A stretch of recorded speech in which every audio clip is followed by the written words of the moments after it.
Go. Rabbi, we're doing a Chazarah program, so we're going to start roughly just a few minutes on on each Amud, maybe on each Daf, with a quicker revision schedule. We're going to start from first Perek Halacha base, which is roughly Daf Yud, with the ArtScroll pages. Okay, so first of all, not to have less than 1 in 60. Now, the Chacham actually said there isn't a share, but things do depend on the size of the field, according to the crops, as to how much you should do. Turning to the Gemara then, you shouldn't have less than 1 in 60. Now, we don't tell all the people, we don't want to start leaving so much peah that the Aniyim have to start bringing camels to bring it. Now, the Bryce is talking about a situation where, let's say you're leaving peah maybe 1 in 60, and the Bryce says don't leave too much. Maybe if you're actually leaving the right shield, so maybe it's a problem if you're leaving more than 1 in 60. Maybe the 1 in 60, maybe you should give that. And yeah, if they need camels, they need camels. Now, we also said what happens is sometimes you have to look at the situation. So if it's a massive field and there aren't so many poor, maybe you give according to the field, okay, maybe even more than 1 in 60. If it's a small field but there are many poor, maybe you should give it based on the number of the poor. So again, maybe you should give more than 1 in 60 if the situation dictates. Shimon darshans to be lenient for the balabais. That no, if it's a big field where there are not so many poor, maybe you give according to the number of the poor, just okay, exactly 1 in 60. A small field with many poor, maybe according to the field 1 in 60. So we don't say necessarily you should have to give so much more. But if you look actually in the Mishnah, it says according to the number of the size of the field, according to the poor, and it's mashma that we want to be strict on the owner of the field. You know, it's a massive field, maybe you should give more if you can. Turning to Halacha Gimel, give peah from the beginning of the field, middle of the field. Rav Shimon said you should put it at the end of the field. There are different opinions as to where the peah is going. It should be towards the end. So Rabbi Yehuda said, look, if you leave even a small bit at the end of the field, that's good enough because of peah, and if not, you got to make it a hefka. You know, what you've left at the beginning of what you've already left at the beginning in the wrong place should maybe be hefka. So let's see what the Gemara discusses this now. So you're giving a peah, let's say from the beginning of the field to the middle. Do they bring psukim, right? When you're cutting, don't finish off the field. Now, but then it says when you're cutting it. So what's that telling me? Liksar. But even if you've got a lot to cut, you've not cut the whole thing, you're in the middle of the field or the beginning of the field, you're allowed to leave peah if you want. You don't have to wait till the end. Now, Rabbi Yonis said the name of Rishlakish, and then it says Liksar. He says one pasuk is talking about the beginning of the field and one pasuk is talking about the end of the field. That you're allowed to leave peah wherever you want, and you fulfill your mitzvah with that. Rabbi Yosef Levi said and then Liksar. He says one is, let's say, if you're doing produce and you're cutting it for hegdash, right? Let's say the Omer offering, and one pasuk is telling you that there's a chiyuv of peah if it's for your ordinary purposes, your ordinary for yourself. Now, when it comes to hegdash, you want to redeem hegdash, right? You can only redeem it when it's detached. Right? You can't put money on things when it's still growing. It's got to be detached from the ground. Now, it can't be that it's still connected to the ground. Right, so hegdash really can't acquire any omer, barley, or anything like that until after it's been cut. At the time it was cut, it was chulin, and therefore there should be an obligation to leave peah. Don't tell me there's an exemption of peah because it's hegdash, because it's still growing. So how's that working? So Rav Chanina said, well, you're right, it's chulin at the time of cutting. You might think that by cutting the omer offering, it's for the sake of hegdash. It's like an ordinary purpose cutting. So the mitzvah is to cut the barley, right? And that's cut for the sake of hegdash, and it's going to be hegdash. So you might have thought it's not like an ordinary produce. Maybe it's like hegdash, and it's potter from peah. Basically, the pasuk is telling you it's got a din of chulin. At this moment in time, it's got a din of chulin, and it is chayav with peah. Okay? Now, Rav Shimon said you can leave peah from the beginning of the field or in the middle, but you should leave some at the end. Now, the way you left at the beginning, so what happens now? If you leave peah at the beginning of the field, is it got a din of peah or not? So we bring a proof that it says in the Mishnah there, the Tosefta, it is peah, but you have to leave it at the end. Kashir, basically what it is, it's got a status of peah, what you leave at the beginning of the field. Now, what does it mean you've got to still leave at the end? You know, what happens, what you've left? You still have to leave the whole amount from the rest, from the end? Or maybe only you have to leave a 60th from what's left after the bit you've already left. Do you have to still leave for the whole field? But then I said, well, wait a minute. If this bit is peah, if you've set aside peah at the beginning, you're going to tell me I still need to leave for the whole field. Why should that be? Maybe it's based on the shear of what's left. You've already left some peah at the beginning, after all. So what's left, you leave a 60th. Now, Rabbi Yochanan, he said, look, you should leave a bit connected to the ground at the end.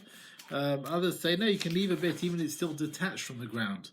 Now, what does this mean? You're leaving a detached bit. I mean, is your intention you want to cover your field for peah? You want to take your obligation of peah? You're not yet left the amount, and you want to join one detached bit to be part of your shear? Is that what we're saying? Or maybe, no, that's not going to be part of your peah obligation. I've already left enough peah for the whole field. I just want to add an extra stalk, whatever it is, to leave a bit at the end. So the Gemara says, well, we bring a proof from Rabbi Yochanan that you can carry on leaving peah as you go. Right at the beginning of the word la'aylam, you can even tolish, even detach stuff, right? It's you can add on. Now, what situation are we talking about here? Because if your intention is to putter your field, you've not left enough yet. Well, if that's the case, that can't be. Even if you already puttered enough peah, you've already left to the shiur, it can't be. So what's the situation? You don't intend to cover your field. You're not going to putter your field with this last stalk. Right? You've already left enough peah, more than enough. You just want to add on a bit to leave the peah at the end of the field. And Rabbi Yasser takes on like Rabbi Yehuda. You're allowed to be moisif on the shear. You can leave a tiny bit, even another detached stalk, and it's got a din peah on it. Right? And the rest of the produce that you left at the beginning joins, and that the whole thing becomes peah. Okay, we're up to halacha daled now, right? Which is roughly page 12. Now, there are various rules when it comes to peah. Peah is something which is edible, and people are careful to guard it, and it grows on the ground, and you gather it in one go, and like an area, you'll gather it in one go, and you will gather it for storage to eat it for the rest of the year. So it's something that lasts, right? For example, grapes that are turned into wine, and the wine lasts, and they have an obligation of peah, right, as opposed to vegetables which don't last. And other types of grain and various pulses, etc., included. And when it comes to trees, there are types of trees, the sumac and the carobs, various types of nuts, and so on, the vines and the pomegranates, olive dates, they are obligated in peah. Now, the Torah says of a kutzrechem, when you're cutting everything, that's all very well if you're cutting produce, let's say with a scythe of some kind. What about if you're detaching it with your hand? You're still chayav peah. And that's why it says liksar. The word liksar comes to include if you detach it with your hand as well. Now, that's all very well where you're not uprooting the roots, but if you're uprooting the roots, that's why it says leket kesircha. Kesircha comes to include if you're uprooting it as well, chayav peah. Now, we all know Tvua is chayav peah, but what about various pulses? So then that's why it says ksir artzachem, right? And how do we know? What about the trees? They don't grow near to the ground. How do you know Zechir peah? That's why it says Tamil Sadcha. So it includes various types of trees also have an obligation of peah. Okay? Now, you can sow various seeds and seeds of a tree. There's no Isur Kalayim. But when you're growing Zarem and Achadsanim, various vines together with other produce, then there's the case of lashes, like Kla, Kerem, various other seeds together with vines. Now, we bring a pasuk. And like the main vineyard, you shouldn't have kilayim, other seeds mixed in there, and there can be lashes if there is. So now we find that some trees, we say with Isur Kalayim, now Zarei Ilon usually are not called Zeraim. You're allowed to sow other seeds with other produce and vegetables, and no problem with Kalayim. But as far as now the dinim of hechshel being susceptible to receive tumah, we do say that seeds of a tree are called zra'im, and they have laws of susceptibility to receive tumah. So the one answers, well, as far as kalayim is concerned, zera shatizra, the Torah was mamayit, the things that the people don't call them zra'im. Trees are not really included in that. Whereas as far as what's susceptible to receive tumah, then we do include all types of seeds, right? The Torah says zera, kol zera, zerua, shei zarea. So various other types of seeds are included in that. Some want to say actually from the following, that the chayav peah is from all things that grow. It says, kitiv sakar macha, right? The chayav to leave peah from the vines. Okay, Well, how do we learn a chiyuv peah from that pasuk? The pasuk says lo ta'ila lacharecha, right? Which Bavli talks about ilalim, the various types of tender, immature grapes. But Rabbi Yonah says lo ta'ila means don't be too particular to gather everything. Leave something back for peah. Like it says, ba'ila lama. It says various pasuk that was brought. So don't be, and also kitach b'zeisecha, again lo tafar acharecha, again the same thing. You're gathering the olives. Don't take the beauty of the tree. So there's a chiyuv to leave a bit of peah from the olive tree. Okay, what do we learn from that? So the chiyuv peah. How do you know the beauty of a tree is the idea of peah? So Rabbi Yonah said lo takiva ba'as roishchem. Again, peahs harosh are called destruction, and they're the beauty for the head. So the same thing with a tree. The peah of the tree, that's its beauty. And the Torah says, don't be tefayar achrecha, don't take it, which is the tiferes of the ilan. Okay? Now, olives and grapes, therefore, we've mentioned that they are gathered in one go. You keep it for storage, you chai peah. So anything similar to that has a peah obligation. Now, what about these things are unique that they have bikurim to them?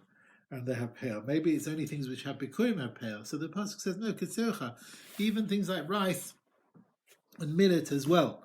But if that's the case, why do we mention olives and we have to mention grapes? We could just mention olives and we don't need to mention grapes. He says, well, if I said olives and not grapes, I might have thought, well, olives is potter from peret. There's other din about very small grapes, right? Special dinim. And therefore, you might think since the single grapes that fall, that's what it is, peret. So you might think, well, it's got that, doesn't have that din. Therefore, you're high with peah. Whereas grapes, which it does have the din peret, maybe because it's got a din peret, maybe it doesn't have a din peah. So therefore, we need to say of din of vineyard that the chai peret is chai with peah, and olives as well. And also, if you just mention the other way around, if you just mention kerem and not mention zayis, I might have thought, well, kerem is chai peret, is chai peah, whereas olives, which doesn't have a peret din, maybe it's parted from peah. So therefore, you need to mention zayis, you need to mention kerem as well. That both of them, olives and grapes, have the din of peah. Now, olives is singled out, and that tells me all the trees that they're chai with peah, and kerem is singled out and tells me the on itself that it's chai peah. Now, just like olives has told me about various trees, and also the vineyard as well about various trees. So if that, and it told me about the din of peret as well. Why not learn a binyanav from a vineyard to other trees? Why not learn from grapes to other trees? So Rabbi said, well, something which is similar to both, right? Grapes and olives, like peah, that tells me to other trees. Whereas something which is not equal to both, but peret, as we said, the din of the single grapes, it's only said with grapes. It doesn't apply to olives. Therefore, it can't teach me as a binyanav to other trees. Now, according to Rabbi Shmuel, why the Torah had to mention kerem, now Rabbi Shmuel learns if something was included in a subject and then it had a separate din, it's uprooted from the klal. You can't bring it back to the klal unless the Torah actually brought it back. And therefore it remains, kerem is unusual, it's got a din peret, it's an unusual din.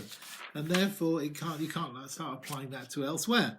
Now, according to that, so peah, there's a reason why peah is mentioned with kerem. Because kerem was singled out for a special din of peret, therefore it's not included in the general klal, and therefore the Torah had to mention peah with it. But according to Rabbanon, who say that the fact that it's in the klal, it remains there. The fact that it's got a separate din in one din doesn't matter. It remains within the same klal, and the same din remains. So although the Torah tells me there's a special din with peret, but it remains within the same klal, they should have a din of peah. And if that's the case, why did I need to mention peah with olives? Why do I also kerem? Why do I need to mention it with vineyards? So what? It's got a special din peret that doesn't take away the peah obligation I would have thought about. So Rabbi said, had it not mentioned only kerem, you're right, you got a question. Because it includes all the trees, kerem is included, although it's got a din of peret, you're right. You don't have to learn a chiyuv peah. But now we've got kerem and zayis, so tell me a chiyuv peah with trees. So had the Torah not mentioned them, for peah, we wouldn't have known peah with other trees, and the Torah has to mention a chiyuv peah with zayis to tell me about other trees. Why the Torah has to mention a chiyuv peah also with kerem as well? You couldn't have learned it from zayis. As we said, if I just had olives and not a vineyard, I would have said, well, olives doesn't have peret, therefore it has peah. a vineyard which has peah maybe is potter from peah. So that's why the Torah had to mention a chiyuv with peah, and it had to mention a chiyuv with the vineyard as well. Now, what about a worker who works with the fruit of the balabais, eating fruit? Now, just like when you're harvesting with peah, something which you take in one go, that's when the pay obligation comes along. Now, what about a worker? Why don't we say the right that the worker has to eat from the fruit of the balabais is only with things which have all these conditions of peah, right? That's gathered at the same time. So Rabbi said, no, that's different in the Torah says, even things which are not for kiyum, the worker has rights to eat from what he is cutting. Then we learned about dates. Dates are chayv with peah. They said, roitzvei tomorrow. And these are dates that will never ripen. They're part of a peah because the later ones don't wait for the earlier ones. They never ripen together. And it's right, what Rabbi Yehuda said, that they are exempt from peah. The Rabbanan, however, argue. Why is that? So Rabbi Zira said, because all these dates reach a certain level of ripening in one period of time. The initial ripening time is reached at the same time. Even though the end ripening is at different stages, but since the initial ripening is at the same time, they are called likitas and ka'achas. Rav Yitzchok ben Chakuda and Rav Shua ben Levi, they both said a kulkus actually is considered like a vegetable. We're not exactly sure what that is. Similar to a luf, type of onion of some kind. It's considered like a vegetable with maisris and shvius, and as far as peah, that it's got no obligation of peah, like most vegetables. They don't last a long time. Okay? And kalayim, but as far as nadarim, there's a question actually whether it's considered a vegetable or not. It's the way people speak. Okay, we're up to 14b, which is halacha hey. Now you should leave peah from that which is still connected to the ground, but if you didn't, then you have to separate it and give it to the poor. And Mishnah will talk about the chiyuv ma'aser from peah, which is given from that which is being cut, and he tells me halacha about chiyuv ma'aser from other things. Now you can always leave your field for the poor for peah, and it's parted from maasros until you sort of smooth up and make up the piles.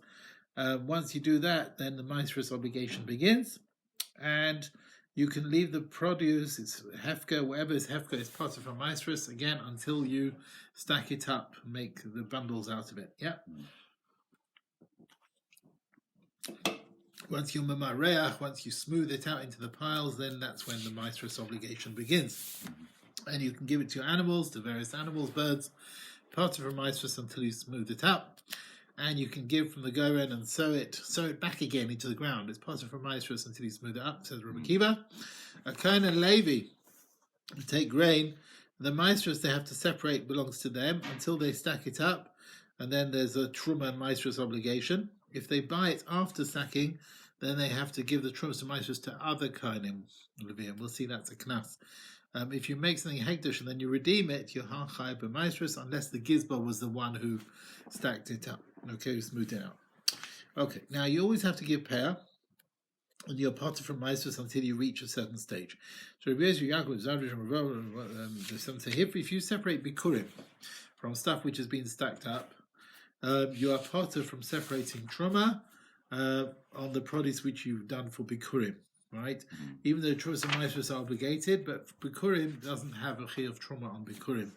And the Mishnah says this because you always have peah, and you're parted from maaseh until you mamareach.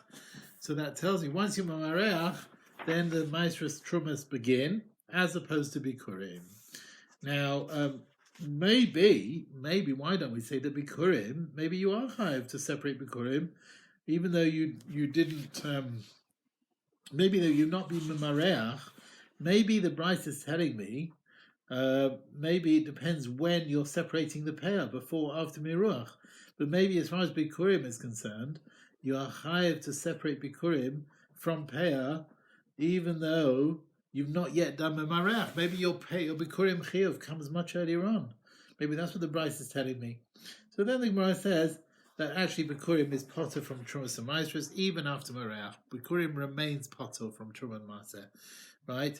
Why is it called bikurim? It's the first of everything, right? Whatever comes before its friend, in the order of giving things out, then the friend is obligated with that what came before. But if the chiyuv comes first, then the friend's not obligated. So basically, bikurim comes first. So when you separate Bikurim, even after Miruach, you do not have to separate Truma and Maaseh, right? Because whatever comes first doesn't have the obligations that come later on in the chain. You understand? So Bikurim doesn't have any obligation of what comes later. So therefore there's no Truma and Maaseh obligation. Okay? Now, we've learned, even after everything is cut, you can give Tvua, okay, Potter from Maaseh to the Mareach, and the word La'olam was used. So we're saying this is like Beis Shammai. Beis Shammai say Hefka for Aniyim. If you give something Hefka just for the poor, it's Hefka and it's Potter from Maaseh. So anything separated like Peah for the poor, even though it's not got a name Peah, it's still Potter from Maaseh. It's like Hefka, even though it's only Hefka for the poor. Okay. Now we also said in our Mishnah that you can sew things back again, and you're Potter from Maaseh until you smooth it out. That was Rabbi Akiva's view. And it's like the shopkeepers of Bnei Chanan. Now, the shopkeepers of Bnei Chanan, they were actually destroyed 3 years before the Beis Mikdash was destroyed. They exempted their fruits from Maasros. They said, it's got to be yours, which you sow, you take Maaser, but not if you buy it, and V'achalta, and not if you sell it. So they said that there were Torah exemptions on Maaser.